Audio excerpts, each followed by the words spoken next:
แรงงาน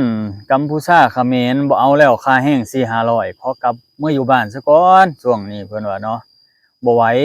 อยู่ประเทศไทยก็ถูกมองว่าโอ๊ยคนพวกเขมรนี่บ่ดีเพิ่นว่าเนาะถูกมองแบบนี้เนาะเขาก็พากันลังกลับบ้านวุ่นๆพี่น้องเอ้ยเนาะเฮ็ดจั่งใดบัดตานี้คนไทยสิบ่ขาดแรงงานบ่ล่ะบัดตานี้แม่นบ่ล่ะค่าแรง4-500เขายังบ่เอาเนาะสิไปหาไสได้เขตเอเชียเฮานี่ค่าแรง4-500เนาะอาประเทศไทยเขาเจ้าให้หลายเดะเนาะแล้วก็เปิดรับแรงงานหลายๆประเทศเนาะบ่แม่นแต่ว่าประเทศเขมรบ่แม่นประเทศกัมพูชาเดะเขตเอเชียนี่เขาเจ้ารับเกือบเบิดพุ่นเนาะเพราะว่าคนมาเฮ็ดเวยกเฮ็ดงานมาสุจริตเนาะบ่ได้มาตั้งกลุ่มแก๊งต่างๆนานาเนาะ เขาเจ้าให้อยู่เนาะอันนั้นน่ะถ้าว่ามาแล้วก็สร้างความเดือดร้อนวุ่นวอกวุ่นวายอันนั้นก็อีกอย่างหนึ่งเนาะแต่ว่าเรื่องราวเรื่องนี้ก็บ่แม่นว่าเขาเจ้ามาสร้างความวุ่นวายเดะแค่ว่าคนในประเทศของตัวเองเนาะพี่น้องเนาะเออ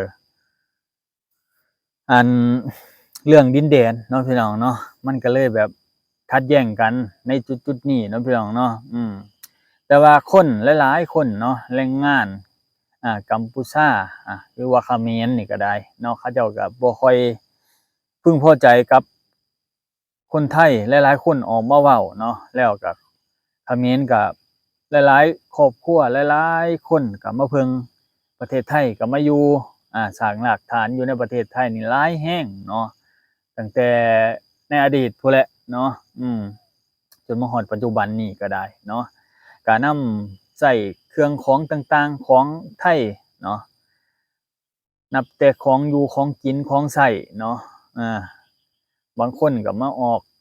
แม่แพร่ลูกได้ลูกได้เต้าสร้างครอบครัวอยู่ไทยก็หลายเนาะพี่น้องเนาะ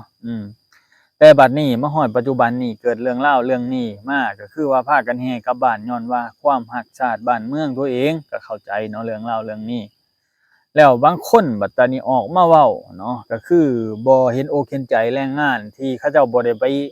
เกี่ยวบ่ได้ไปอิหยังเนาะก็คือเป็นตาสิตนอยู่ได้พี่น้องก็คือว่าเนาะคนอยู่ในประเทศนะออกมาเว้าโอ้ยว่าสิบ่ใช้ของไทยนี่นิดก็บ่ต้องใช้ของไทยก็บ่เป็นหยังเนาะ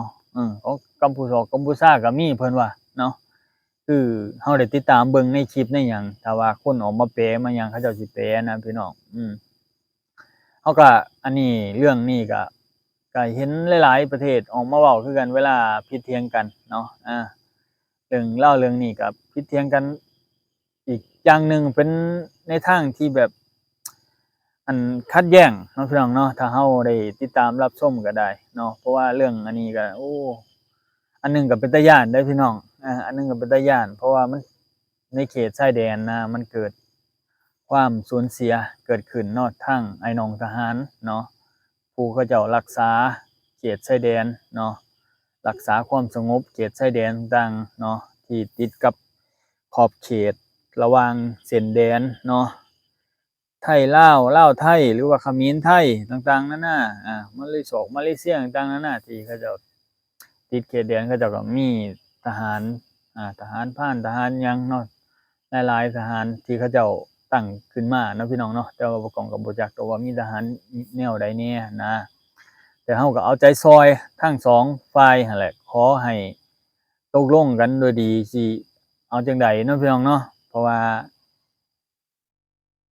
มันก็บ่อยากให้เกิดขึ้นดอกเรื่องราวแบบนี้มันเกิดความสูญเสียเนาะพี่น้องเนาะผู้สร้างคอนเทนต์ต่างๆนานาก็อีกอย่างหนึ่งเนาะพี่น้องเนาะบ่แม่นว่ายุแย่เดะเนาะมันก็เป็นความรักชาติบ้านเมืองของแต่ละคนที่จะเขาจะมีสิทธิ์ของแต่ละคนเนาะออกมาเว้าอธิบายเรื่องความในใจเจ้าของคิดต่ออาคนบุคคลนี้หรือว่าคนบุคคลนี้อยู่ในชาตินี้เนาะเว้าตอบโต้กันไปมาเนาะพี่น้องเนาะถ้าว่าเราบ่ตอบโต้ก็คือว่าแหละบางทีเราก็โดนกระทำแม่นบ่คันบ่เว้าแหน่มันก็บ่มันก็ความอึดอัดใจเรามันก็บ่ระบายออกแม่นบ่พี่น้องอันนี้หลายคนเนาะเห็น ในสื่อโซเชียลโอ้ตอบโต้กันเนาะแต่ว่าบ่ฮู้จักภาษาดอกบางคนก็บ่ฮู้จักภาษานอกจากคนที่เขาเจ้าอยากมาแปลเนาะเขาเจ้าออกมาแปลเนาะแต่ก่อนน่ะพี่น้องเฮ็ดงานกับเขมรเด้เนาะบ่กล้องน่ะเขมรดีก็มีเนาะแต่เขมรบ่ดีก็มีมันมีปนกันไปแต่ว่าเรื่องแรงงานเนาะก็คือถ้าว่าเขากลับจริงๆกลับกันเบิดอีหลีเหรอเนาะกลับกันเบิดอีหลีเหรอถ้าว่ามันเป็นไปอีหลีเนาะพี่น้องคือประเทศไทยเนาะคนไทยหลายๆคนนี่ก็คือสิได้รับผลกระทบอีหลีก็คือว่าถ้าว่าแรงงานกัมพูชากลับบ้านหรือว่าเขมรนี่กลับบ้านเบิดเนาะสิ่งของต่างๆนานาพวกกับข้าวกับน้ำเนาะหรือว่าในอยู่ในกินเนาะสำหรับคนบางคนไทยเขาเจ้าขายเนาะบางทีก็ขายให้แรงงานนี่แหละเนาะถ้าเขากลับไปก็บ่ได้ขายคือเห็นเขาออกมาเว้าอะนะพี่น้องเห็นเขาออกมาเว้าว่าถ้าพวกหนูกลับไปนี่ป้าไม่รู้จะขายอะไรเพิ่นว่าไม่รู้จะขายให้ใครเพิ่นว่าเนาะบ่แม่นน้อยเด้อพี่น้องเขมรเขาเจ้ามาเฮ็ดงานอยู่ในไทยนี่ก็คือลาวคือพม่านี่แหละเนาะหลายๆประเทศอีกเนาะที่เขามาอยู่ในไทยบ่ฮู้ว่าชาติใดแหน่หั้นนะเขามาอยู่ก็ได้เนาะเพราะว่าประเทศไทยเป็นประเทศเดียวที่รองรับแรงงานหลายแรงเนาะที่เปิดกว้างอีหลีเว้าตามความจริงเนาะที่เห็นมาอืมเขาเจ้าเปิดกว้างอีหลีเนาะแล้วว่าเห็นความดีเขาเจ้าเนาะพี่น้องเนาะถ้าว่าเฮาคนลาวหลายๆคนก็พร้อมสิไปซัปพอร์ตบ่ได้ทางใดทางหนึ่งก็สิช่วยเนาะพี่น้องก็คือถ้าว่าขาดแรงงานจั่งใดก็ถ้าว่าคนไทยเอ่ยปากอยากได้คนงานลาวนี่โอ๊ยจั่งใดเขาก็ไปแม่นบ่พี่น้องถ้าว่าคนไทยเพิ่นยินดีต้อนรับเนาะพี่น้องเนาะไปอยู่แล้วคนลาวเฮาไผสิบ่ไปแม่นบ่คนลาวเฮาไปเฮ็ดเวียกเฮ็ดงานไทยนี่ได้รับได้ดีนี่หลายคนหลายๆครอบครัวได้เฮ็ดเรือนเฮ็ดชานได้ซื้อดินซื้อดอนถอนหญ้าไว้ให้ลูกให้หลานเนาะอืมแต่หั้นว่าไปเฮ็ดงานไทยเนาะแล้วซุมื้อนี้คนลาวเฮาก็ไปเที่ยวไปเที่ยวมาแล้วก็ไปง่ายมาง่ายเว้าจากันรู้เรื่องเนาะ เพราะว่าสำเนียงการภาษาปากเว้าก็ถือว่าบ่ได้แตกต่างกันปานใดนะพี่น้องเอ้ยเนาะศาสนาเฮาก็ศาสนาพุทธอันเดียวกันเนาะประเทศไทยก็ได้เนาะหลักๆก็คือศาสนาพุทธเนาะทางไทยนี่ที่เขาเจ้านับถือกันเนาะแต่ก่อนเฮาก็มีเชื้อกษัตริย์คือทางไทยนี่พี่น้องเอ้ยเนาะแบบนี้แหละพี่น้อง แต่ก่อนก็ได้เฮาไปเบิ่งประวัติศาสตร์ต่างๆนานาที่เขาเจ้าเล่ามาให้ฟังเนาะแต่กี้แต่ก่อนเนาะมีความสัมพันธ์ดีๆนั่นแหละทางแต่กี้แต่ก่อนผู้หลักผู้ใหญ่เพิ่นเนาะก็ไปมาหาสู่กันเนาะไปแบบญาติพี่น้องก็คือเขาเจ้าเว้านี่แหละเนาะก็คือบ้านพี่เมืองน้องบ้านพี่เมืองน้องอยู่ไสล่ะเฮานี่เมืองน้องนี่เฮานี่บ้านเฮานี่บ้านน้องอาเฮาบ้านน้อยกว่าเขาเจ้าน่ะบ้านใหญ่กว่าเขาเอิ้นบ้านพี่บ้านอ้ายอาเฮานี่บ้านน้องบ้านพี่เมืองน้องเขาเจ้าว่าเนาะก็คือไปมาหาสู่กันค้าขายต่างๆนานาคือแต่กี้แต่ก่อนพ่อแม่ก็ได้เนาะบัดมาปัจจุบันนี้ก็มีเรื่องราวหลายๆเรื่องเนาะก็คือแพร่ในสื่อ social แหน่ก็เฮ็ดให้คนรู้จักเรื่องราวก็พากันตอบโต้กันรู้จักข่าวสารต่างๆนานารวดเร็วเนาะก็พากันได้เว้าได้คุยรู้จักเรื่องราวที่จะตอบโต้กันได้ว่ามันแต่ละมื้อนี่มันเกิดอิหยังขึ้นแหน่เนาะก็คือสื่อ social ตีแผ่ออกให้เรารู้จักหลายๆเหตุการณ์เนาะหลายๆประเทศเกิดอิหยังแหน่เนาะเราก็รู้จักหลายๆบ่อนหลายๆที่เนาะพี่น้องเนาะคือปัจจุบันนี้นะแต่ว่าถ้าว่า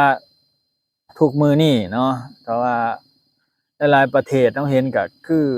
ทางอิหยังก็ ทางอิรักอิหร่านนะพี่น้องกับประเทศอิหยังอิสราเอลบ่ที่เขาเจ้าปะทะกันทุกมื้อทุกเว้นนี่พี่น้องคนไทยคนลาวแถวเขตเอเชียเฮานี่ไปเฮ็ดเวียกเฮ็ดงานอยู่ในบ้านเขาเจ้าหลายแรงญ้อนว่าหยังพี่น้องญ้อนว่าค่าตอบแทนค่าแรงมันสูงเนาะมันครึ่งทบครึ่งกับบ้านเฮาบางทีก็เกือบ2ทบพู้นเนาะพี่น้อง เขาก็เลยเสี่ยงไปบางคนก็บ่มีอีหลีก็คือบ้านเพิ่นนี่คือค ทางเขมรกัมพูชาบางคนเพิ่นบ่มีเพิ่นก็บ่มีก็คือคนลาวเฮานี่คนที่บ่มีก็บ่มีคือกันก็จำเป็นก็ต้องได้ไปเฮ็ดเวยกเฮ็ดงานอยู่บ้านเพิ่นเห็นว่าเขาลังไปลังมาแนวนี้บ่แม่นว่าอิหยังแต่ก็ย้อนว่าความรักชาติบ้านเมืองเด้อพี่น้องต้องเข้าใจกันในเรื่องราวเรื่องนี้เนาะบ่ฮู้ว่าเฮาคิด